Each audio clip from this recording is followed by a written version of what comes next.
After my daughter fainted on Thanksgiving, my mom asked if the $2,800 payment was enough. What payment? I replied. She froze in silence, discovering Dad had secretly funded my brother's mortgage. Mom reappeared 30 minutes later. She stepped inside. Her next action stunned us all. I always saw myself as the family's quiet fixer, the one who picked up the pieces. But what if I told you that my own parents, the people who raised me, were secretly siphoning thousands of dollars every single month away from my daughter's future, right under my nose? My name is Jensen. I'm 36, a dad, an older brother, and a lawyer who practically breeds contracts. I'm the calm one in my family, the you'll figure it out guy. If there's a form to be filed or a call to make, it somehow lands on my desk, even if that desk is the trunk of my car between daycare pickup and court. I share custody of my daughter, Maya. She's 9, and she still mispronounces certain words in a way that just melts me. I make lists on my phone: socks, library books, inhaler, permission slip. I keep things running because my head works best when real life is tidy. In my family, tidy was my job. My brother, Cole, was the golden child. The spark. The he just needs a break guy. Growing up, Mom called him our light. Dad said he was built for big things. Me? I was solid. Which, is just another way of saying, we can lean on him. Cole tried real estate, then crypto, then a landscaping business that mostly sold hoodies. I went to law school, paid off my loans one excruciating year at a time. In photos, Cole's teeth always show. Mine don't. Thanksgiving at my parents' house is muscle memory. You park next to the busted basketball hoop, step into a wall of oven heat, get enveloped by a hug that smells like nutmeg and detergent. The TV's always too loud. The turkey's always dry. This year, I told myself it would be fine. Maya loves the paper turkeys Mom tapes to the windows. She loves Grandma's rolls. She loves the way Dad tries to cut the pie like it's a geometry class. I could handle the sly comments about billing hours, about what lawyers really do. I could handle Cole calling me counselor, in that tone that turns a job into a joke.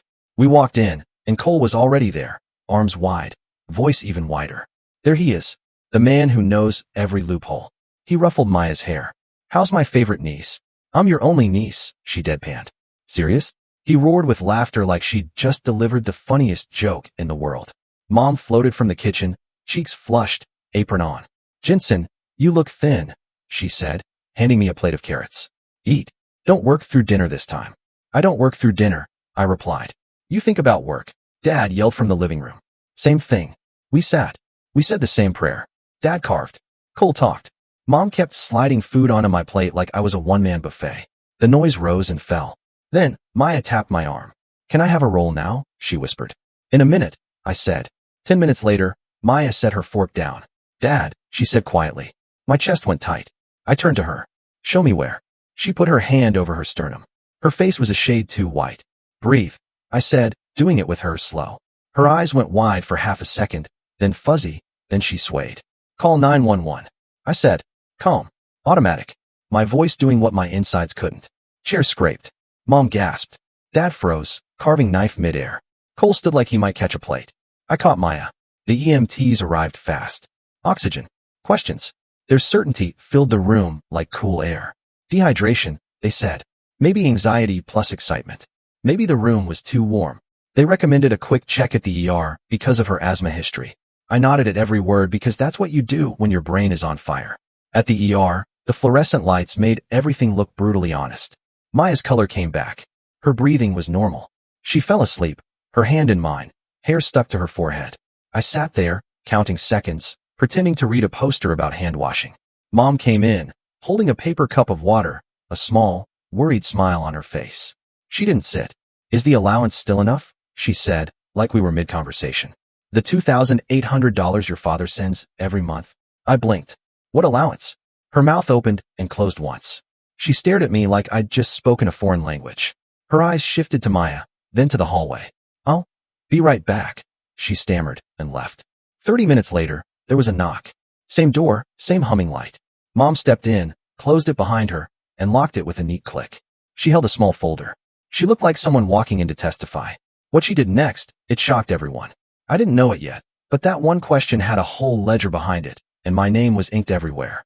I need to back up before that folder. My family runs on unspoken rules. Rule 1, Cole is the project. Rule 2, Jensen is the project manager. Rule 3, we don't say either part out loud. When Cole's buy and hold crypto phase turned into buy and panic, he called me at midnight. Bro, they're doing rug pulls, he said, like he'd discovered gravity. I helped him call the exchange. I helped him document what was lost. I helped him file a complaint that went nowhere. I also brought him soup the next day and pretended the world hadn't just told him no in huge neon letters. When Mom's credit card balance quietly built up through Christmases that were just this once, I moved her to a 0% APR offer and set up autopay. She cried on the phone, saying, "Numbers make my head hurt." I talked her through downloading the bank app like it was brain surgery. She told everyone at brunch that Jensen saved us, then asked if I could just keep an eye on the account. I became the eye. When Dad had knee surgery and the insurance denied part of the claim, I wrote the appeal letter in the hospital cafeteria, a plastic fork in my pocket, the smell of disinfectant in my nose. I got the denial reversed. Dad told the story to 3 neighbors like he'd wrestled a bear. He never mentioned that I also paid the anesthesia bill when it came due because "we'll pay it next month" turned into "we forgot." Cole has a mortgage. He says mortgage the way people say mountain. Heavy, noble. He and his wife, Amber, bought their house right before rates went crazy. Dad posted a photo of the keys and wrote, "Proud of our boy. Homeowner at last." I helped them move in. I installed shelves. I unclogged a disposal. I stood in the driveway with a trash bag while Cole broke down boxes like he was in a montage. They also had a way of making their money problems my homework. "Counselor," Cole would say, smiling, "is it illegal for the bank to charge late fees when I told them I was sick?" "Did you tell them in writing?" I'd ask. "Verbal counts," he'd say. "It doesn't," I'd counter. He'd frown like I'd betrayed him, then ask if I could drop by to make a call, because they take you more seriously. I started to track things, the way lawyers do when facts feel slippery. Not to sue my family. To keep myself honest. March, 3 calls about Cole's overdraft fees. 2 hours on hold, $138 reversed. April, new payment plan for Mom's card. Time spent, 40 minutes. Result, $25 saved. Cost, my patience. June, Dad forgets to sign his physical therapy forms. I drive to the clinic on my lunch break. They close early. I go back the next morning before court. I told myself it was love. It was also a habit. The humiliations were small, but constant. At a barbecue, Dad stood next to Cole's new grill and said, "You should take notes, Jensen. Owning things is how you build wealth." He said it to me, the guy who had just written the closing letter for a client buying a commercial building. I smiled, ate potato salad, and went home to my rented townhouse that I kept because I liked predictable repairs and fixed rent more than I liked debt. Mom would hand me envelopes to look at real quick while I was cutting Maya's chicken. Cole would ask me legal questions at the exact moment Maya needed the bathroom. I became the person who could be interrupted without fallout. Then Cole's mortgage got wobbly. He'd forget a due date. He'd say the bank's portal was down. He'd say the escrow was wrong. He said the word predatory about a basic late fee. He said, "They're trying to take my house." And Dad nodded like he'd been briefed by the Senate. "Banks are snakes," Dad would say, like a sentence ends an argument. "Pay the bill," I'd say, and get a look like I'd kicked a puppy. Mom started softening me up. "Your brother is under a lot of stress," she'd whisper in the kitchen. Amber's hours got cut. "It's not like back when you were starting out." When I was starting out, I said, I lived in a studio above a restaurant that made the whole place smell like garlic knots. I didn't buy a house. She blinked. "You could have," she said. "No," I said. "I couldn't."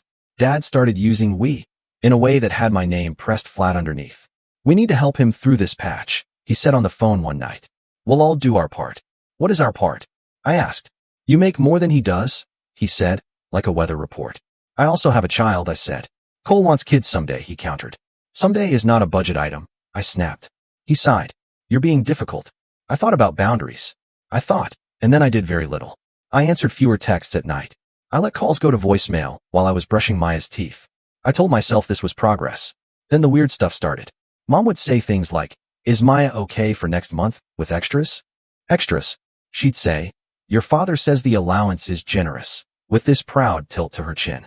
I thought she meant child support for my ex. "We have a schedule, we split costs. There's no allowance. There's math." Once, Cole joked, "Man, Dad's saving your butt," with a grin that didn't match anything I knew. "What are you talking about?" I asked. He said, "Never mind," and looked at Dad, who coughed. I filed it under weird and kept moving because I was late to pick Maya up from soccer. That's the version of me I don't like. The guy who sees smoke and says, "That's probably a candle," because getting the extinguisher is inconvenient. Then came Thanksgiving. The folder. And Mom's question about the $2,800. Not hundreds. Not a random gift. A system. A number with a comma. Every part of my body sat up inside my skin. Every part of my job did, too. I know what memos mean. I know what "for Maya" typed in a transfer note can do to someone's brain. It excuses things. It wraps theft in baby pink. I kept thinking, no, no, no. And at the same time, of course, I'd been carrying something, and I didn't even know who else had their hands on it. And a part of me, the quiet, angry part, whispered, "You were the only one who thought you were crazy." The ER room was soft and sterile. Maya slept. Machines hummed. Mom sat with the folder on her lap like it might bite. "I need you to be honest," I said. She nodded, fingertips on the folder's edge. "I thought," she whispered, her voice barely audible. "I thought we were helping you and Maya. Your father said he set up an allowance. He said you'd never ask, so he was doing it quietly. I didn't want to embarrass you by asking. I should have asked." "Show me," I said. She opened the folder. Bank statements. Monthly transfers. $2,800. Notes from Maya school, Maya dentist, Maya clothes, Maya camp. The money left an account with my father's name. It didn't land in any account with mine. "Where does it go?" I asked. Before she could answer, the door opened. Dad walked in, with Cole behind him. Timing like a bad play. Dad looked at Maya first, then the folder, then me. Cole looked at anything but my eyes. "Is she okay?" Dad asked. "She's sleeping," I said. "Close the door." He did. He didn't sit. Neither did Cole. "What's this?" I asked, tapping the statements. Dad said it like a reflex. "We help family." "Where?" I said again, slow. "Does this money go?" Dad swallowed. His eyes flicked to Cole. "It goes where it's needed," he said. "Say the next sentence," I said. "To Cole," Mom said, her voice small and exhausted. She looked at my father like she didn't know him. "It's temporary," Dad said, faster now. "Just until they get their feet under them. He's got a mortgage. Interest is criminal. You know how the banks are." "You labeled my child in the memo," I said. "You used her name so Mom wouldn't ask questions." Dad's jaw worked. "It's all the same in the end," he said. "We're one family. It's a pot." Cole finally spoke. "Look, it was Dad's idea," he said. "He said you're fine. You're a lawyer. We were drowning." "The bank is not the villain," I said. "Your choices are." "It's not that simple," Cole muttered. "It is," I said. "Don't talk to your brother like that." Dad snapped. "He's under pressure." "You've never had that kind of pressure." "I've had pressure," I said quietly. "I just didn't make it everyone else's bill." Mom touched the folder with 2 fingers, like she might push it away. "Mark," she said to my father. "Tell him how long." Dad stared at the floor. 8 months, he mumbled. 12, Cole said, barely audible. "Started last Thanksgiving. Remember the furnace?" Mom made a sound I've only heard once, when her sister died. It wasn't crying. It was an animal noise. "You put for Maya on 12 transfers?" Dad straightened his shoulders, like a man putting on a uniform. "I'm the father," he said. "I decide how we help our children." I looked at Maya. I took a breath that didn't quite reach the bottom of my lungs. "Not anymore," I said. "It ends today." "You don't mean that," Dad said, smiling without his eyes. "You're emotional. We can discuss this like adults." "I am," I said. "Here's the discussion. No more transfers. No more calls where I fix what you break. No more using my daughter's name like a coupon code. If there is any account where my name appears in a way that gives you access to anything, remove it. Today. If you have paperwork that suggests consent from me for any arrangement, assume it is revoked today." "You can't revoke what you didn't authorize," Dad said, smirking, like a man who thinks he knows the law because he reads headlines. "Watch me," I said. "And watch the letter I'm sending to your bank." Cole scoffed. "You going to sue your family, counselor?" "This isn't about revenge," I said. "This is about closure." Silence. Heavy. Even the machine in the corner sounded careful. Dad stepped closer, chin out. "You're tearing this family apart. You did that when you lied to Mom," I said. "You did that when you typed my daughter's name into a memo line to justify stealing from me." "Stealing?" he snapped. "I raised you. I wiped your nose. I paid for your books. This is how it works. It comes around." "I paid for my books," I said. "Loans. With interest. You paid for a cap and gown. I thank you. Don't rewrite history because it serves you." Mom's shoulders shook. She put a hand over her mouth. "Enough," she said into her palm. Then, louder, "Enough. Mark, I believed you. I believed you." Dad's voice dropped into something soft, manipulative. "Honey, I was protecting Jensen's pride." I laughed. It slipped out. "You protected my pride by making me the bad guy in absentia? That's a new one." Cole's face went red. "We would have paid you back," he said. "When the bonus hits." "What bonus?" I asked. Silence. "I'm done," I said. The words felt like taking a heavy weight off a hook. "You can be mad. You can play the martyr. You can tell the cousins a story about how I turned cold. Meanwhile, I will be moving my life out of your reach. You wouldn't do that to your mother, Dad said, pointing like a man calling a witness hostile. Mom dropped her hand. Her eyes were wet and clear. He would, she said. And he should. Dad looked like someone had pulled the floor a half-inch lower. Cole blinked at Mom like she defected mid-game. I put my palm on Maya's hair. We're leaving now, I said. When I get home, I'm freezing my credit. I'm removing my name from any joint nonsense that exists. I'm changing passwords. If you have keys to my place, you'll return them. If you have documents with my information, you'll give them to me. If you try to use me without my consent, I will act like the lawyer you keep mocking. That is the last free explanation you get. I lifted Maya gently, told the nurse we were going home, and walked past my father and my brother. No slam. No yelling. Just a door opening and closing. The sound it made was the cleanest thing I'd heard all year. The first morning after, my phone looked like an emergency broadcast system. 19 missed calls from Dad. 12 from Cole. For texts from Aunt Linda, who has never met a boundary she couldn't label rude. 2 calls from a number I didn't recognize, which turned out to be Dad's office line. 1 voicemail from Mom. Call when you can. I didn't. I made pancakes shaped like letters because Maya loves spelling with food. She ate cat and asked if she could feed tea to the dog. We don't have a dog. She meant the neighbors.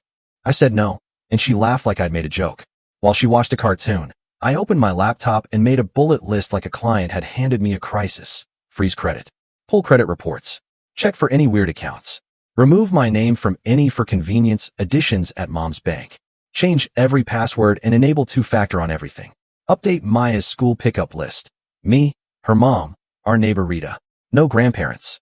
Draft a letter to Dad's bank, instructing them to place a note on any transfer referencing my name to alert me. Draft a letter to Cole's mortgage servicer, instructing them to cease contacting me. Remove my info, and note I am not a party.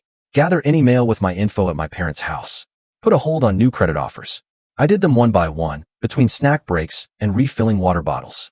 The adult equivalent of baby-proofing my life. Dad's texts came in hard, then veered toward guilt. Dad, you misunderstood. Dad, we always share. Dad, I'm the father. I decide. Dad, don't punish your brother for being human. Dad, call me. Dad, call me. Dad, call me. Dad, we are coming over if you don't answer. I typed. Do not come over. Do not use my name. This is not a discussion. Cole tried another lane. Cole, dude, you humiliated Dad in the ER. Cole, you love money more than people. Cole, the bank is predatory. Cole, if we lose the house, it's on you. Cole, you could blink and make it right. Cole, remember when I watched Maya that one time? I stared at that one for a minute. I typed.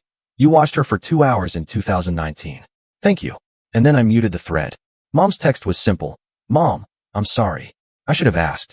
Can we talk? I looked at Maya building a fort with couch cushions. Not today, I wrote back. My hand shook a little, then it didn't. I told Maya the truth, in kid size. Grandma and Grandpa made a money mistake, I said. We're making sure nobody uses your name without asking me. She nodded like an adult. Okay, she said. Can I use my name to put on my fort? Like a sign? Yes, I said. That's exactly how names should be used. 2 days later, an envelope from my dad showed up in my mailbox. Inside, printed bank statements. Same $2,800. Same from Maya, in the memo, like a ribbon, and a sticky note. See? Not hiding. Dad. I set it on the counter and stared until the ink blurred. I put it in a folder labeled evidence, because part of me is always at work. Mom left a voicemail that made my chest hurt. I am so sorry, she said. I wanted to believe we were saints. We weren't. Call me when you can. She sounded like the air had gone out of her, like she'd run out of euphemisms. The house was quiet in a way it hadn't been. No, can you just texts? No last-minute quick favor calls. No requests that cost me a day and repaid me with a guilt trip. I didn't realize how much noise I was carrying until it went away. I started making rice and beans on Sundays, so weekday dinners were easier. I set up an auto transfer labeled Maya Future, $150 on the 15th. Not a performance, not a headline number, just something real. I ran 2 miles in the morning while Maya made faces in the mirror with her headband like a superhero. I slept. Then the family PR machine tried to start up. Aunt Linda, your father is beside himself. Think of your brother's mental health. Uncle Tom, we're a team. Don't go rogue. Cousin Becca, can you at least explain it to me so I can explain it to Grandma? I replied the same to each, in different words, but the same backbone. I love you. No more money. No more lies. Boundaries are not cruelty. Dad called on a Sunday. I answered. I was tired of being a ghost in my own story. You're making this bigger than it is, he said, without hello. It's exactly as big as it is, I said. You don't dictate how I help my kids. He said, you don't get to use my child's name to justify helping your other kid. It was for the family, he said. It was for you to feel like a savior, I said. And the line went quiet. You think you're perfect? He finally said. No, I said. I think I'm done. He huffed. You'll regret this when you need us. What I need is not to be stolen from, I said. And we both knew stolen is what it was. He hung up. An email pinged later from a mortgage company I'd never used. Subject, final notice. Cole had CC'd me and Mom. No message. Maybe a scare tactic. Maybe a cry for help. I hit reply all and typed.